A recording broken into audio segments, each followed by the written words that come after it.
Hello students, today we will be discussing multi-threading through this video.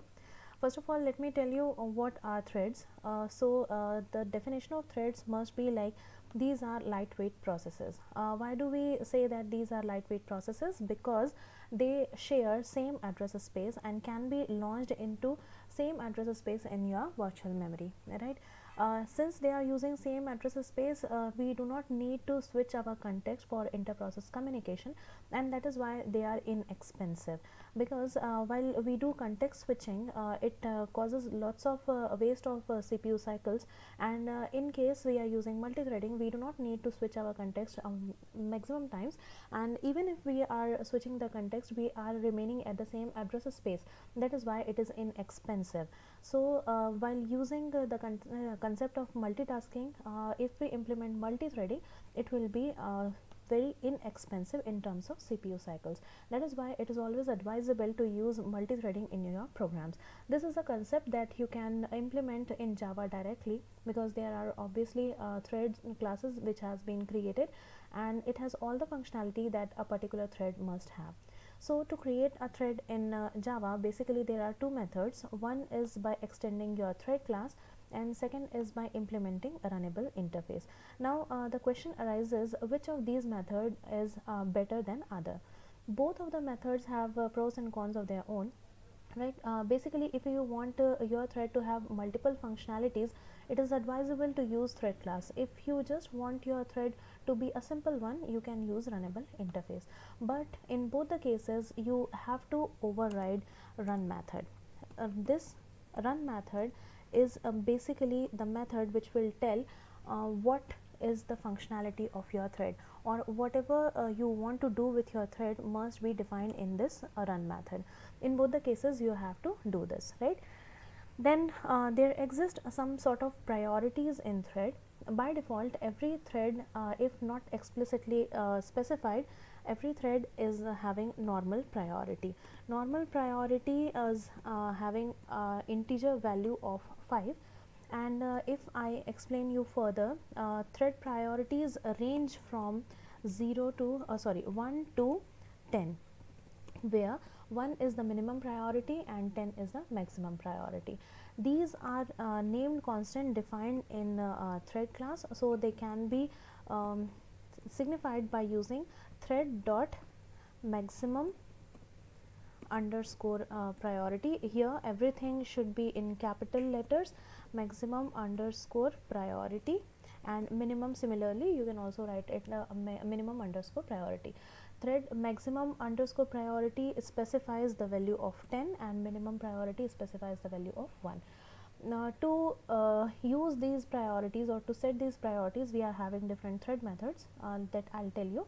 Before going to methods, I will discuss the constructors of a thread class. To create an object of a thread class, basically we have to use constructors. First is the default constructor without any parameters. You can use it simply anywhere, anytime. In case you want your thread to have certain name, you can use this constructor, which is having one argument which is of type string, that will specify the name of thread.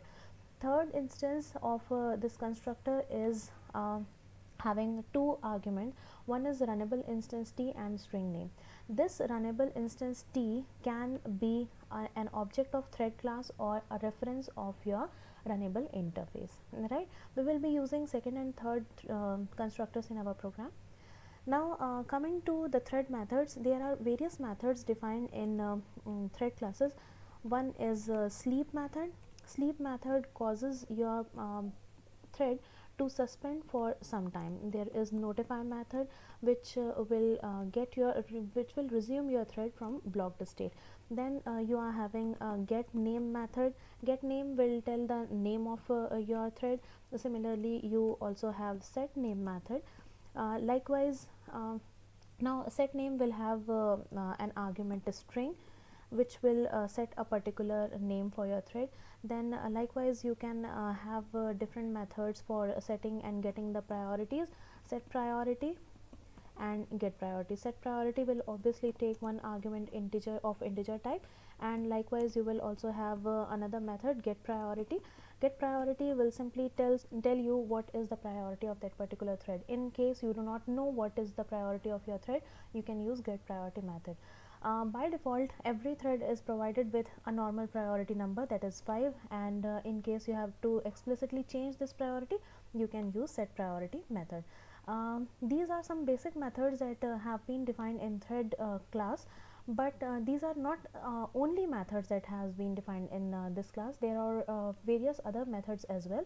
You can go through that with the list of thread class methods. Now I will tell you just a simple implementation of thread program by using a class. Let me demonstrate it. So this is my class where I have used the first method, that is by extending thread class. This method I am going to use in my program for creating a thread.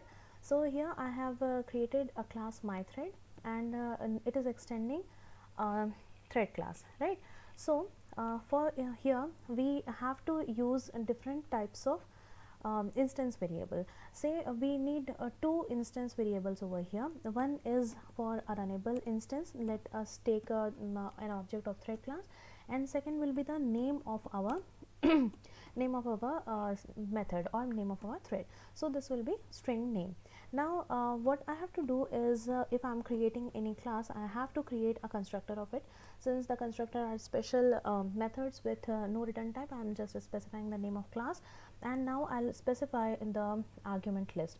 Since I just have to use one argument over here, so I'll just specify a string n, and then you can see I am not using any runnable instance over here. I'll just use that runnable instance in the constructor itself. Now I'll first initialize my runnable instance, or first I'll initialize the name variable. Let us see, name is equal to n, that's it. And now I can simply create my new thread.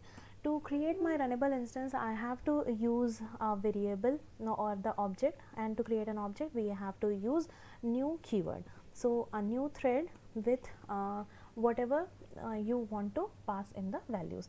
I'll just provide this keyword. This keyword specifies the object which is calling it, and then I'll provide the string name over here to specify what is the name of my thread, right?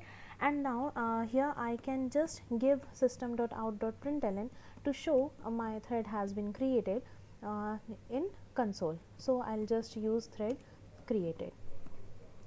This is it, and this is done. I have created my thread, and now what we can do is we can simply use a run method for our implementation. Now you can say public void run method over here, and you can give whatever functionality you want to do in your thread. I'll just use system.out.println over here, so to display whatever I want to just print inside inside thread, and then I can just print the name of thread. So this is it, I am just printing this. Now this is done. Now what I have to do is I have to create my thread class is complete in itself now. Now what I have to do is I have to create another class for implementation of this class. So I'm using thread implementation class over here, which will have my main method. So I have already created it. Let me just give this. Now what I have to do is I have to create an object of my thread class, right? To create object of my thread class in this implementation, what I'll do, I'll simply give the name of object. My thread is the class name.